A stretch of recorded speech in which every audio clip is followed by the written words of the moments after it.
Hello everybody, this is Money Mom. Welcome back to the channel. It's Tuesday. Today's video is You Don't Owe Anyone an Explanation. Let me get started. I was speaking with my husband Al at the beginning of the video, and I was telling him a little bit about this video. He looked bored to death. He was like this, literally. And I promise you this is what he was doing. I said, Al, what's going on? I said, don't you like this video? And he looks right at me and says, I don't owe you an explanation. I thought it was pretty funny. But do you guys ever feel like you have to explain and defend yourself all the time? I'm feeling less like this, but I know I do, and I wanted to talk about it today. Some folks love to push their values on us. They might be well-meaning, okay, and I understand that, but they want to know what you're eating, where you're going to church, what color, eye makeup you have on that day, what kind of car are you going to buy, what you're doing with your child. They love to give you advice about how to raise your children, what's your marriage like, and you always feel like you're having to defend every decision you make to people. Well, guess what? We don't have to defend any of our decisions. Now, with your family that you're living with, I'm not trying to say that you don't owe explanations to them, but I'm talking to the outside world, people that aren't paying our bills, perhaps. So maybe you guys know. And I want to tell you why I was always feeling this way. I was always wanting to be validated.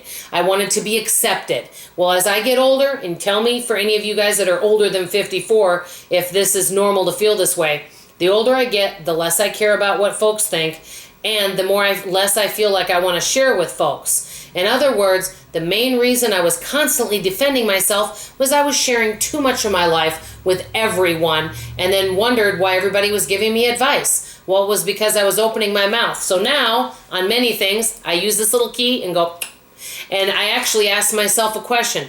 I think to myself, if I share this life decision with somebody, it could be anything, even something small, like, oh, I'm thinking of a career change, or, oh, I'm thinking of starting this new eating plan. It doesn't matter what it is. If I think I want to share this with someone, I ask myself a few questions. I say, if I share this, are they going to start giving me a bunch of advice? Are they going to start asking me 20 questions and play 20 questions with me? If I think they will be, I keep it to myself. Because the one thing that, as you guys know, that I don't care for is when people tell you what I need and what I should be doing. So I don't know if any of you feel like you're always having to defend ourselves and explain ourselves, but we don't have to, because we're the ones that pay our bills and have to answer for any decisions that we make. We make good decisions and sometimes we make poor decisions, but we're the ones that have to see it through.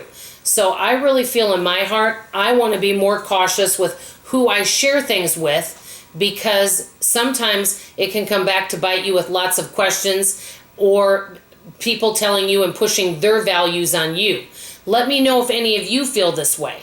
Do any of you have moments where you feel like you're always defending your decisions or over-explaining to people and you feel defensive about things?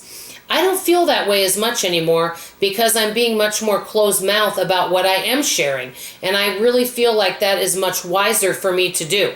I would love to know your opinion below on this topic, because I always love to hear from you, and I do value you on this channel. This is Money Mom signing off, and as always, I love you. Bye-bye.